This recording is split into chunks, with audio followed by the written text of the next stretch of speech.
पिता पुत्र पवित्र आत्मा को स्तुति हो।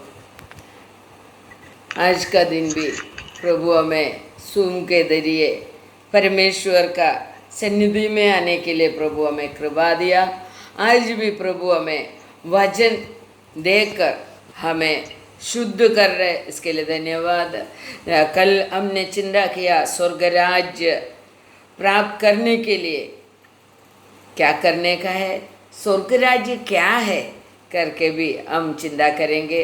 स्वर्ग राज्य में कौन प्रवेश करेगा उसी के बारे में हम चिंता करेंगे। हालेलुया। कल हमने मत्ती का सुसमाचार के द्वारा हमने चिंता किया नरक के बारे में, स्वर्ग के बारे में, स्वर्ग राज्य के बारे में सब हम चिंता किया। तो शिष्य लोगों को परमेश्वर चुना है किसको सुसमाचार फैलाने के लिए चुना है करके भी हमने चिंता किया। मत्ती का सुसमाचार 10वें अध्याय का 5वां वचन से 7वां वचन तक हम सुना, जो भटक गया है, परमेश्वर के सन्निधि से दूर हो गया है, उन लोगों को जाकर सुसमाचार सुनाने के लिए परमेश्वर शिष्य लोगों को चुनकर भेजा है करके लिखा है।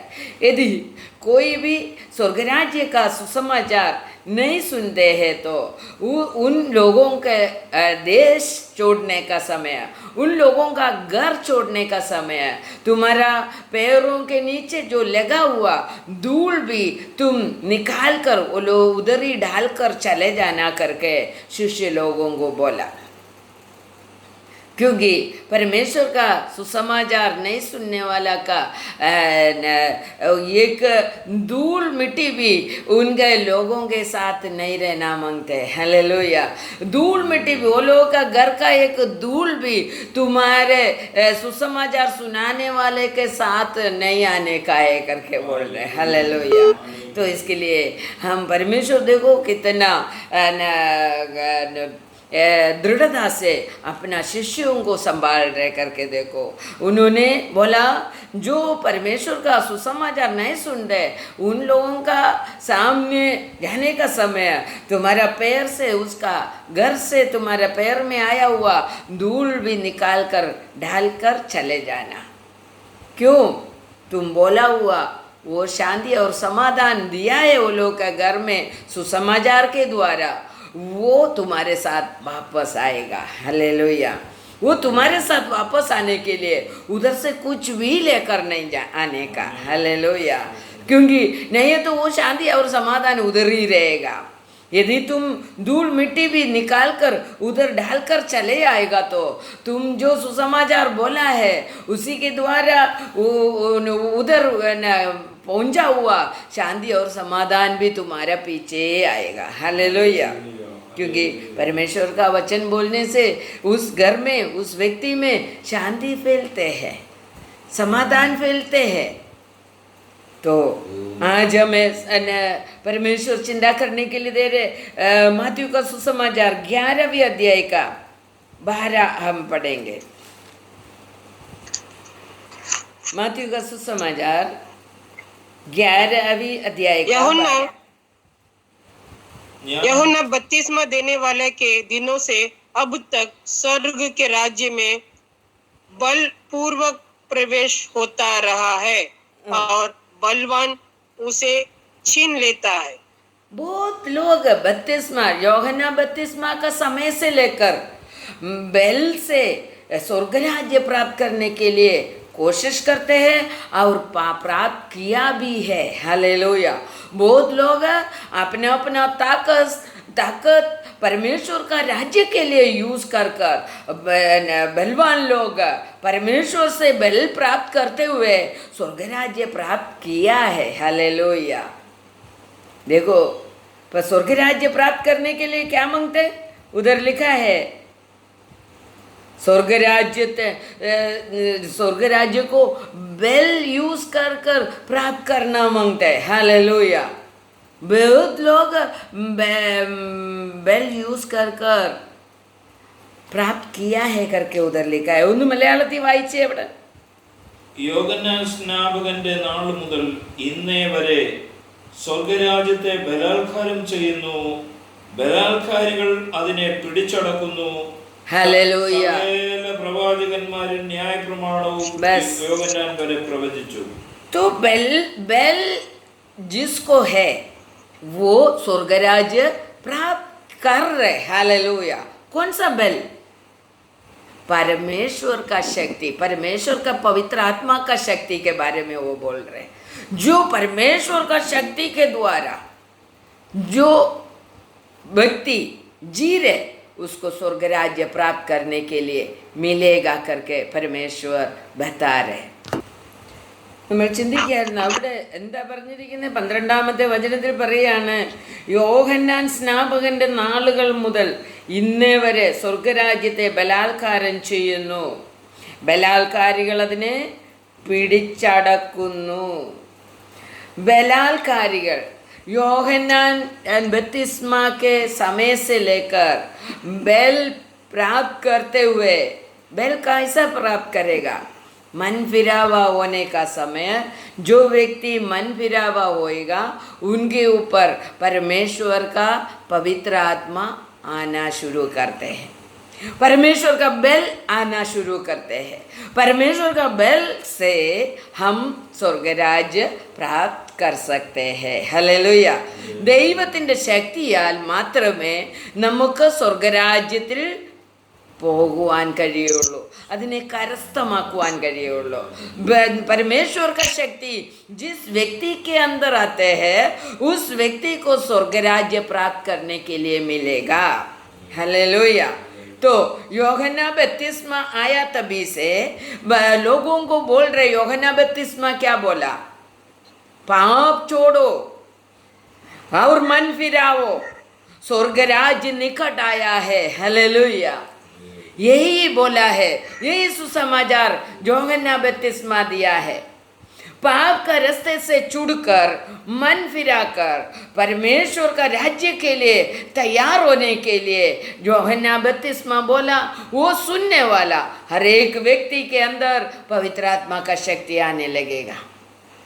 जो पाप छोड़कर जीने के लिए शुरू करेगा उस व्यक्ति के अंदर पवित्र आत्मा का प्रवृत्ति आरंभ हो जाएगा. तो पवित्र आत्मा का आने का आरंभ होने का समय से लेकर हम स्वर्ग राज्य के निकट होते रहेगा, स्वर्ग राज्य का नजदीक होते रहेगा. നമ്മൾ സ്വർഗത്തോട് അടുത്തുകൊണ്ടിരിക്കുകയാണ്. ബലാത്കാരമായിട്ട് പിടിച്ചടക്കുക, ബലം ആത്മാവിൻ്റെ ബലത്താൽ നാം സ്വർഗത്തെ പ്രാപിക്കുകയാണ് ചെയ്യുന്നത്.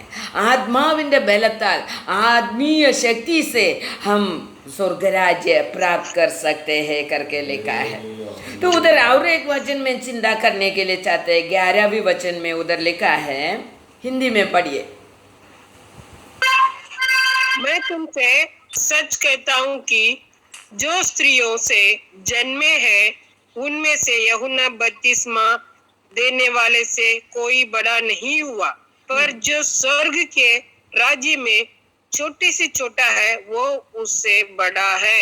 देखा, स्त्री से भूमि में जन्मा हुआ व्यक्ति में सबसे बड़ा कौन है? यूहन्ना बपतिस्मा है. परमेश्वर बोलते हैं ये भूमि में एक स्त्री के अंदर से जन्मा हुआ व्यक्ति को देखेगा तो यूहन्ना बपतिस्मा सबसे बड़ा व्यक्ति है करके बोलते.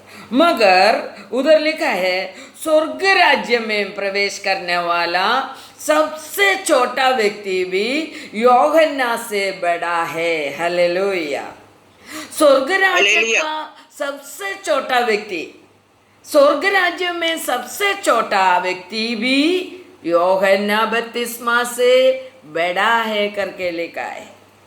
हालेलुया. तो भूमि में बड़ा बनने से कुछ नहीं मिलेगा, मगर स्वर्ग राज्य में हमें पहुंचकर छोटा बनकर जिएगा तो भी परमेश्वर छोटा सा छोटा स्वर्ग राज्य में सबसे छोटा बनकर प्रवेश करेगा तो भी उधर हमें मूल्य है करके उधर बताया है, अधिकार है करके मैंने उधर से हमें मालूम पड़ता है। इसके लिए स्वर्ग राज्य प्रवेश करना बहुत ही जरूरी है। भूमि में कितना भी बड़ा बने, कितना भी बड़ा बने, कोई कार्य नहीं है, मगर स्वर्ग राज्य का सबसे छोटा बनकर भी जिएगा तो भी हमें उधर स्थान मिलेगा करके उधर से हमें मालूम पड़ता है। पहले पीटर में पहले पत्रोस का पहले अध्याय का 10वीं वचन भी हम पढ़ेंगे। पहले पत्रोस पहले अध्याय का 10वीं वचन।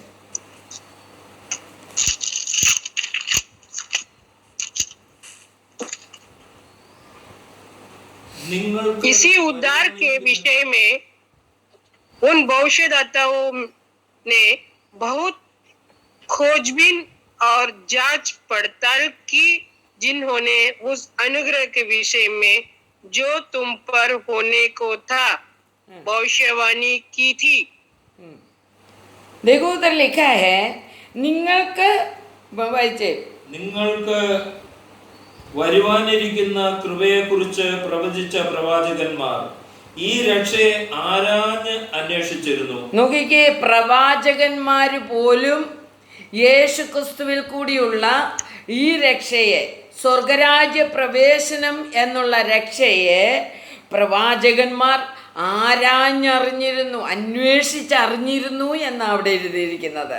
കാരണം ഈ രക്ഷ, യേശു ക്രിസ്തുവിൽ കൂടിയുള്ള രക്ഷയെക്കുറിച്ച് പ്രവചിച്ച പ്രവാചകന്മാർ അതിൽ പ്രവേശിക്കാൻ വേണ്ടി എന്ത് ചെയ്തു? അന്വേഷിച്ചു കൊണ്ടേയിരുന്നു എന്നവിടെ നമുക്ക് കാണുവാൻ കഴിയും. അവരിലുള്ള ക്രിസ്തുവിൻ ആത്മാവ് ക്രിസ്തുവിന് വരേണ്ടിയ കഷ്ടങ്ങളെയും പിൻവരുന്ന മഹിമയെയും മുൻകൂട്ടി സാക്ഷീകരിച്ചപ്പോൾ സൂചിപ്പിച്ച സമയം ഏതോ എങ്ങനെയുള്ളതോ എന്ന് പ്രവാചകന്മാർ ആരാഞ്ഞു നോക്കിക്കേ, അവിടെ പറയുകയാണ് ഈ രക്ഷ ആരിൽ കൂടിയാ വരുന്നത്, ഏത് സമയത്താണ് വരുന്നത്, എവിടെയാണ് വരുന്നത്, ആർക്കാണ് കിട്ടുന്നത് എന്നൊക്കെയും പ്രവാചകന്മാർ അന്വേഷിച്ചു കൊണ്ടേയിരുന്നു എന്നുള്ളതാണ് അവിടെ നമുക്ക് മനസ്സിലാക്കാൻ കഴിയുന്നത്.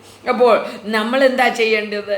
ഈ പ്രവാചകന്മാർ ഈ രക്ഷയെക്കുറിച്ച് എന്നും അന്വേഷിച്ചു കൊണ്ടിരുന്നു, ഇതിനെക്കുറിച്ച് അറിയുവാൻ വേണ്ടി പരിശ്രമിച്ചു കൊണ്ടിരുന്നു എന്നുള്ളതാണ് അവിടെ നമുക്ക് മനസ്സിലാക്കാൻ കഴിയുന്നത്. നമ്മൾ ഈ രക്ഷയെക്കുറിച്ച് മനസ്സിലാക്കിയിട്ട് നാം എത്രത്തോളം ഇതിനെ അന്വേഷിക്കുന്നുണ്ട്, ഇതിനെ കരസ്ഥമാക്കുവാൻ പരിശ്രമിക്കുന്നുണ്ട്. परमेश्वर का उसी रक्षा उद्धार के बारे में प्रवाचक लोग बहुत ही तकलीफ उठाकर वो रक्षा के बारे में, उद्धार के बारे में जानकारी लेने के लिए कोशिश किया. यीशु का आगमन के पहले से इसको मालूम पड़ने के लिए बहुत ही अधिक प्रयत्न किया करके लिखा है. तो यीशु के द्वारा ये कब आएगा, समय कभी है, ये सब वो लोग बहुत ही तकलीफ उठाकर वो उसका समय के बारे में भी जानकारी लेने के लिए कोशिश किया. और यीशु के द्वारा आने वाला महिमा के बारे में भी ढूंढकर मालूम पड़ने के लिए वो प्रवाचक लोग कोशिश किया करके उधर लिखा है. देखो हमारे बारे में, देखो यीशु का उद्धार के बारे में हमें सब कुछ मालूम है, बाइबल हमें दिया है. ये उस समय प्रवाचक लोगों के समय में बाइबल नहीं था, फिर भी वो लोग उन रक्षे के बारे में, उद्धार के बारे में, यीशु के बारे में, यीशु कब आने वाला है, कब उद्धार मिलने वाला है, उसी के बारे में सब मालूम पड़ने के बाद प्रवचन में लिख के रखा है. हालेलुया. यीशु आने के पहले, यीशु का आगमन के बारे में पिता परमेश्वर के सामने पवित्र बनकर जीने के बाद वो पवित्र आत्मा के द्वारा उनको जानकारी मिला है. तो हमें कितना उस उद्धार के बारे में इतना मालूम हो गया। यीशु प्रभु आकर हमें सिखाया, ये बाइबल के जरिए हमें बहुत कुछ मालूम पड़ने के लिए मिला। फिर भी हम ये उद्धार पाने के लिए कितना कोशिश करते हैं। ये स्वर्ग राज्य प्राप्त करने के लिए हम कितना कोशिश करते हैं, इसके बारे में कोई जानकारी नहीं था। तभी प्रवाचक लोग इतना तकलीफ उठाकर मूसा के बारे में बोलेगा तो 40 दिन 80 दिन बिना खाकर बिना पीकर उपवास के साथ माउंटेन में जाकर बैठा परमेश्वर के बारे में मालूम पड़ने के लिए, शक्ति पाने के लिए। और प्रवाचक लोग सभी लोग यशायाह, यिर्मयाह, एहezकेल सब बहुत ही तकलीफ से, बहुत तकलीफ उठाकर उस उद्धार के बारे में, स्वर्ग राज्य के बारे में मालूम पड़ने के लिए बहुत तकलीफ उठाया और प्राप्त किया है। हम कितना परमेश्वर के बारे में जानने के लिए, परमेश्वर का यीशु प्रभु के द्वारा आने वाला उद्धार के बारे में जानने के लिए, उस राज्य के बारे में जानने के लिए और उधर प्रवेश करने के लिए क्या क्या करने का करके हम कितना लगाव रखकर उसी को जानकारी लेने के लिए कोशिश करते हैं। നമ്മളെത്രയാണ് ആ ദൈവരാജ്യത്തെക്കുറിച്ച്, സ്വർഗരാജ്യത്തെക്കുറിച്ച്, അത് പ്രാപിക്കുന്നതിനെക്കുറിച്ച്, അതിനുള്ള യോഗ്യതയെക്കുറിച്ച് ഒക്കെയും പഠിക്കുവാൻ നാം എത്ര സമയമാണ് കണ്ടെത്തുന്നത്? ദൈവം നമ്മളോട് ചോദിക്കും. പ്രവാചകന്മാര്, വിശുദ്ധന്മാര് വലിയ കഷ്ടത അനുഭവിച്ചിട്ടാണ് ഈ വലിയ സ്ഥാനമൊക്കെ പ്രാപിച്ചെടുത്തത്. ഹല്ലേലൂയ. നമ്മളിന്ന് പറയും അബ്രഹാം, ഇസാക്ക്, യാക്കോബിൻ്റെ മടിയിൽ നമുക്ക് ഇരിക്കണമെന്ന് പ്രാർത്ഥിക്കുമ്പോൾ നാം അതിനുവേണ്ടി വെറുതെ ഇരുന്ന് പ്രാർത്ഥിച്ചാൽ മാത്രം പോരാ. അവര് ശക്തി പ്രാപിച്ചതുപോലെ നാം ശക്തി പ്രാപിച്ച് അതിനുവേണ്ടി സമയം ചെലവഴിച്ച് നാം ദൈവസന്നിധിയിലിരുന്ന് ജാഗരിച്ച് അത് പ്രാപിച്ചെടുക്കേണ്ടതായിട്ടുണ്ട്. ഹല്ലേലൂയ. യാക്കോബ് പ്രാപിച്ചു എന്ന് പറഞ്ഞ്, അബ്രഹാം പ്രാപിച്ചു എന്ന് പറഞ്ഞ്, ദാവീദ് പ്രാപിച്ചു എന്ന് പറഞ്ഞ് നമുക്ക് ലഭിക്കില്ല. ഹല്ലേലൂയ. നമ്മളും അവരെ പോലെ വലിയ കഷ്ടത പ്രാപിച്ചെങ്കിൽ മാത്രമേ, അതിനുവേണ്ടി വലിയ ത്യാഗം സഹിച്ചെങ്കിൽ മാത്രമേ ഈ സ്വർഗരാജ്യം പ്രാപിക്കുവാൻ നമുക്ക് കഴിയുകയുള്ളൂ. നമ്മളൊക്കെയും നിസാരമായിട്ട് കരുതുന്ന ഈ സ്വർഗരാജ്യം നിസാരമല്ല. हम बहुत जल्दी मिलेगा करके सोचते हैं ये स्वर्ग राज्य. हम जरा सा प्रार्थना करेगा तो, जरा सा सपना देखेगा तो हम स्वर्ग राज्य प्राप्त करेगा करके सोचते हैं, मगर नहीं. कितना उनका पवित्र लोग, उनका प्रवाचक लोग, उनका पूर्वीय लोग, परमेश्वर का बच्चे लोग कितना तकलीफ उठाकर ये स्वर्ग राज्य प्राप्त किया करके हमें जानकारी लेने का है. उतना तकलीफ हमें भी प्राप्त करने का है. वही मत्ती का सुसमाचार में 11वीं अध्याय में 12वें वचन में हमने पढ़ा, बलात्कारण स्वर्गराज्य प्राप्त कर रहे. हालेलुया. बल प्राप्त कर परमेश्वर का आत्मा का बल प्राप्त कर उसी बल से हमें स्वर्ग राज्य प्राप्त करने का है. हमारा जरा सा प्रार्थना से नहीं, पवित्र आत्मा का शक्ति भरपूरी के साथ हमारे अंदर आना मांगते हैं. दिन भर हमारा पवित्र आत्मा का शक्ति हमारे अंदर बढ़ना मांगते हैं. हम कमजोर रहेगा तो हम क्या करते हैं? हमारा शरीर बहुत कमजोर हो गया तो हम क्या करते हैं?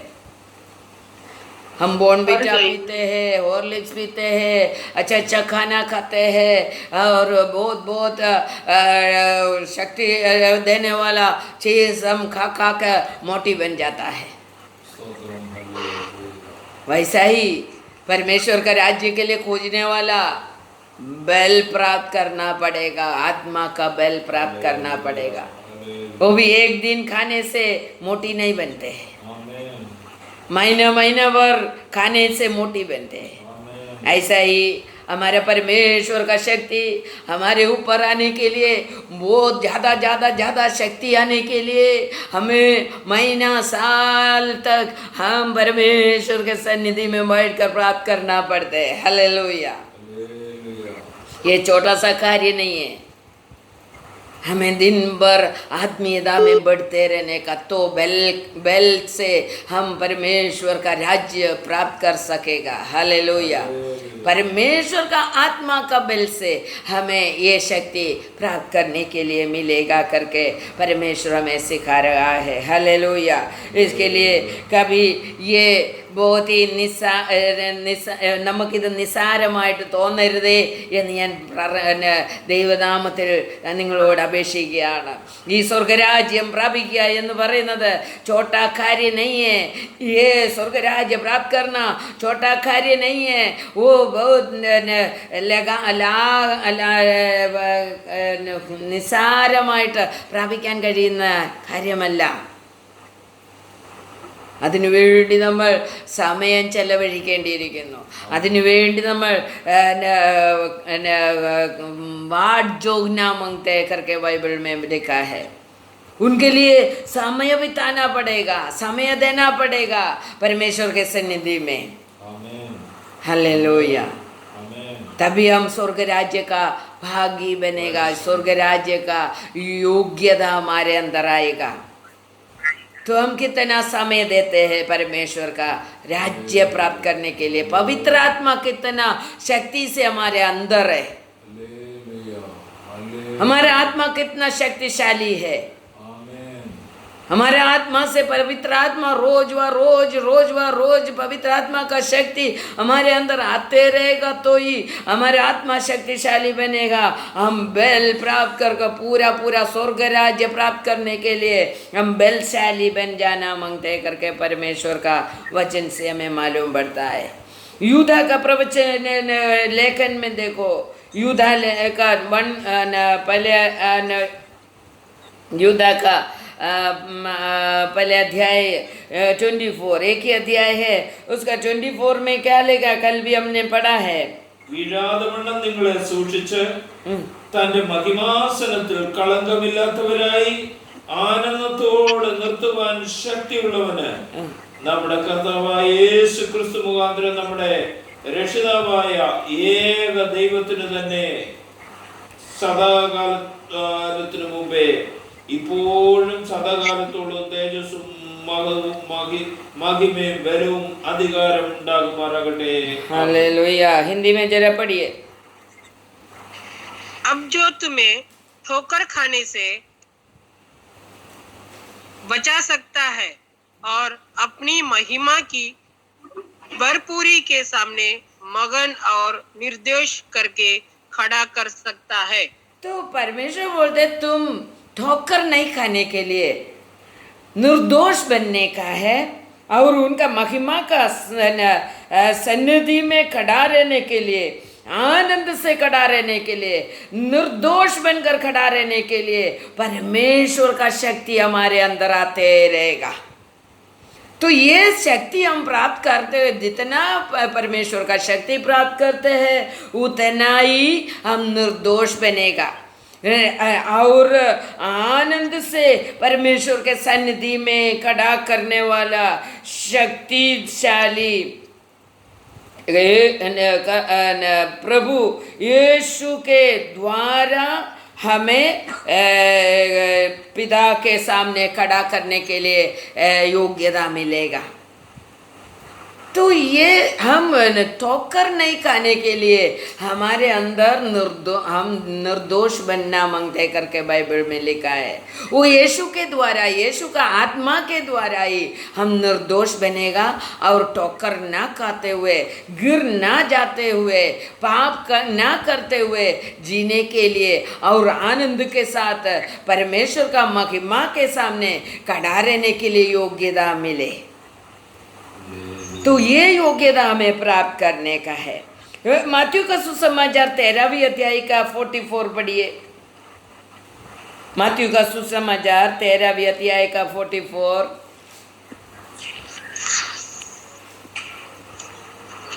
സ്വർഗരാജ്യം വയലിൽ ഒളിച്ചു വെച്ച നിധിയോട് സദൃശം.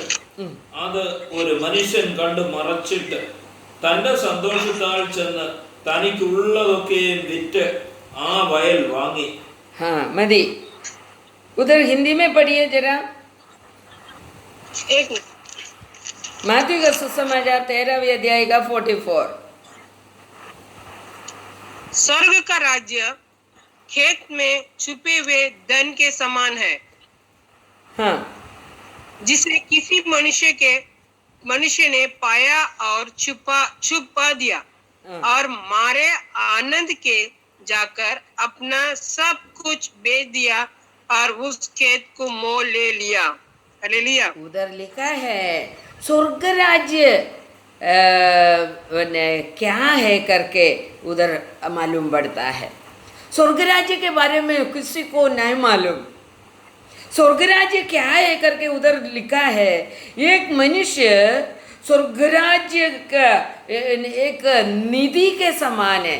एक निधि को क्या बोलते हैं? धन धन धन के धन, धन। समान है. वो एक खेती में पाया गया है. वो दूसरे का खेती में स्वर्ग राज्य धन के रूप से वो देख रहे. धन दूसरे का खेती में वो देख लिया और उसने क्या किया, वो धन को छुपा दिया. उसके बाद उसने क्या किया, जाकर उसका कितना धन संपत्ति है सब कुछ भेजकर वो खेती खरीद लिया करके लिखा है. इसका मतलब क्या है? मीन्स एक व्यक्ति स्वर्ग राज्य पाने के लिए योग्यता पाकर खड़ा रह करके मालूम पड़ा तो उसी योग्यता हमें पाने के लिए हम क्या करना मांगते हैं. हमारा इस दुनिया का कितना भी संपत्ति है उस सभी संपत्ति भेजकर हमें वो स्वर्गराज होने वाला संपत्ति को पाने का है. ഭൂമിയിലുള്ളതെല്ലാം നഷ്ടപ്പെടുത്തി വാങ്ങാൻ മനസ്സ് വെക്കുന്നതാണ് സ്വർഗരാജ്യം. ഹല്ലേലൂയ. भूमि में कितना संपत्ति है वो सब छोड़ देने के लिए मन लगाएगा यदि हम ये वो स्वर्ग राज्य को देखेगा तो. हालेलुया. स्वर्ग राज्य को देखेगा तो हम ये संपत्ति इस दुनिया का संपत्ति कुछ नहीं है करके तुच्छ मानेगा. हालेलुया. वही स्वर्ग राज्य है. तो एक व्यक्ति वो स्वर्ग राज्य के बारे में मालूम पड़ा तो वो स्वर्ग राज्य पाने के लिए उसका पूरा इस दुनिया का इस भूमि का संपत्ति को भेजकर वो खरीदने के लिए मन लगाया करके उधर लिखा है. देखो उस स्वर्ग राज्य कितना बड़ा है करके उसी में से हमें समझ में आना मांगते हैं. സ്വർഗരാജ്യ ഭൂമിയിലുള്ളത് എല്ലാം നഷ്ടപ്പെടുത്തി വാങ്ങാൻ സ്വർഗരാജ്യത്തിന് വേണ്ടി എല്ലാം നഷ്ടപ്പെടുത്തിയാലും ലാഭമാണെന്ന് നമുക്ക് കാണുവാൻ കഴിയുന്നു. इस दुनिया का सब कुछ नष्ट करेगा तो भी स्वर्ग राज्य पाना बहुत ही जरूरी है. हालेलुया. वही लाभ है करके दुनिया वाला जो भक्ति में जीने के लिए चाहते हैं वो लोग बोलते हैं वही लाभ है. हालेलुया. परमेश्वर का राज्य पाना ही लाभ है. इधर इस भूमि में हमें बहुत कुछ रहेगा. बड़ा बड़ा घर रहेगा, बिल्डिंग रहेगा, बड़ा बड़ा कंपनी रहेगा, बड़ा बड़ा सब चीज़ रहेगा. हमारे बच्चे लोग अमेरिका में रहेगा. फिर भी परमेश्वर बोलते हैं उससे सब चीज़ से बढ़कर अपना स्वर्ग राज्य है करके बोल रहे हैं. हालेलुया. सब चीज़ के जो हमारा जिंदगी में है, जो हमारा जीवन में है, उसी के सबसे बड़ा है हमारा परमेश्वर का राज्य. हालेलुया.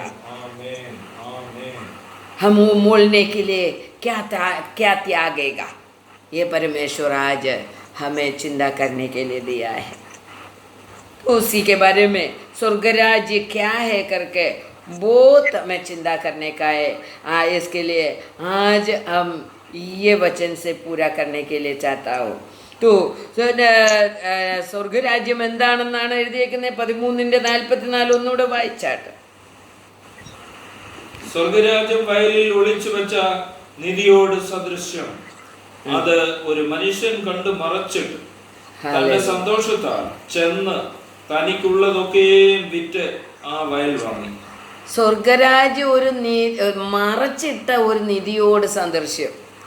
ഒരുത്തൻ്റെ വയലിൽ കണ്ടു വേറൊരുത്തൻ, എന്നിട്ട് ആ വയലിനെ മറ്റൊരുത്തൻ്റെ വയലിൽ കയറി ഒന്നും ചെയ്യാനൊക്കത്തില്ലല്ലോ. അതുകൊണ്ട് അവൻ എന്തോ ചെയ്തു? ആ വയലിൽ കണ്ട നിധി മറച്ചിട്ടു, പാത്തു വെച്ചു എന്നാണ് അതിൻ്റെ അർത്ഥം. പാത്തു വെച്ചിട്ട്, അല്ലെങ്കിൽ ചപ്പും കാടും വാരി അതിൻ്റെ മണ്ടയ്ക്കിട്ടിട്ട് മറച്ചു വെച്ചിട്ട് അവൻ വീട്ടിൽ പോയി അവനുള്ള സകല സ്വത്തും വിറ്റ് കളഞ്ഞിട്ട് ഈ വസ്തു മേടിക്കാനായിട്ട് അവൻ മനസ്സ് വെച്ചു എന്നുള്ളതാണ്. ഈ വസ്തു എന്ന് പറയുന്നത് സ്വർഗരാജ്യമാണ്. ഈ വസ്തുവിനകത്തുള്ള നിധി എന്ന് പറയുന്നത് സ്വർഗരാജ്യമാണ്. ഹല്ലേലൂയ. ഈ ലോകത്തിലേതെല്ലാം വിട്ട് കളഞ്ഞിട്ട് നമുക്ക് സ്വർഗരാജ്യത്തിന് വേണ്ടി, സ്വർഗരാജ്യം കരസ്ഥമാക്കുവാൻ വേണ്ടി നമുക്ക് ജീവിക്കാം. ദൈവം അതിനായിട്ട് നമ്മളെ ഓരോരുത്തരെയും സഹായിക്കട്ടെ എന്ന് പ്രാർത്ഥിച്ചുകൊണ്ട് നമുക്ക് ഈ വചനത്തിൽ നിന്ന് വിരമിക്കാം. നാളെ ദൈവം നമുക്ക് സമയം തരുന്നെങ്കിൽ ഇതിൻ്റെ ബാക്കി സ്വർഗരാജ്യം എന്താണെന്ന് വീണ്ടും നമുക്ക് ചിന്തിക്കാം. ഇതിൻ്റെ രണ്ടാമത്തെ പാട്ടിലേക്ക് നമുക്ക് പിന്നെ കയറാം. ദൈവം നമ്മളെ ഏവരെയും അനുഗ്രഹിക്കുമാറാകട്ടെ. ആമീൻ. സ്തോത്രം. നമുക്ക് ദൈവസന്നിധിയിൽ പൂർണ്ണമായി ഏൽപ്പിച്ചുകൊണ്ട് പ്രാർത്ഥിക്കാം. ദൈവനാമത്തിന് മഹത്വം ഉണ്ടാകട്ടെ. നമുക്ക് പ്രാർത്ഥിക്കാം. ദൈവം നമ്മളെ എത്രത്തോളം സ്വർഗരാജ്യത്തിലേക്ക് പ്രവേശിക്കുവാൻ തക്കവണ്ണം ദൈവം തരുന്ന തിരുവചനത്തെ ഓർത്ത് നന്ദി പറയുന്ന കർത്താവേ, ഈ വചനം കേൾക്കുന്ന എല്ലാ മക്കളെ അനുഗ്രഹിക്കണമേ കർത്താവേ. സ്വർഗരാജ്യ പ്രവേശനത്തിന് യാതൊരു വിധത്തിലും തടസ്സമുണ്ടാകുവാനിടയാകാതെ ദൈവമേ, നിൻ്റെ മക്കളെ എല്ലാം കർത്താവേ അങ്ങയുടെ രാജ്യത്തെ പ്രവേശിപ്പാൻ സഹായിക്കണമേ എന്ന് പ്രാർത്ഥിക്കുന്നു കർത്താവേ. ഈ സമയം ഞങ്ങളെ കേൾപ്പിച്ച തിരുവചനത്തിനായി നന്ദി. യേശു ഞങ്ങളുടെ പ്രാർത്ഥന കേട്ടതിനായി സ്തോത്രം. കർത്താവ് യൂട്യൂബിൽ കൂടി കാണുന്ന എല്ലാ മക്കളെ അനുഗ്രഹിച്ചാട്ട് യേശുവിൻ്റെ നാമത്തിൽ തന്നെ ആമേൻ. എല്ലാവർക്കും ദൈവനാമത്തിൽ വന്ദനം ചൊല്ലുന്നു. എൻ്റെ വീഡിയോ നിങ്ങളെല്ലാവരും ഷെയർ ചെയ്യണം, സബ്സ്ക്രൈബ് ചെയ്യണം. ഈ വചനങ്ങൾ നമ്മുടെ ബന്ധുക്കൾക്കും മിത്രങ്ങൾക്കും എല്ലാം അയച്ചു കൊടുത്ത് അവരെയും സ്വർഗരാജ്യത്തിൽ നമ്മളും അവരും ഒന്നിച്ച് കാണപ്പെടുവാനിടയായിത്തീരണം. അതിനായിട്ട് ദൈവം നമ്മളെല്ലാവരെയും സഹായിക്കട്ടെ എന്ന് പ്രാർത്ഥിച്ചുകൊണ്ട് ദൈവനാമത്തിലിരിക്കുന്നു. ദൈവം അനുഗ്രഹിക്കട്ടെ. ആമേൻ.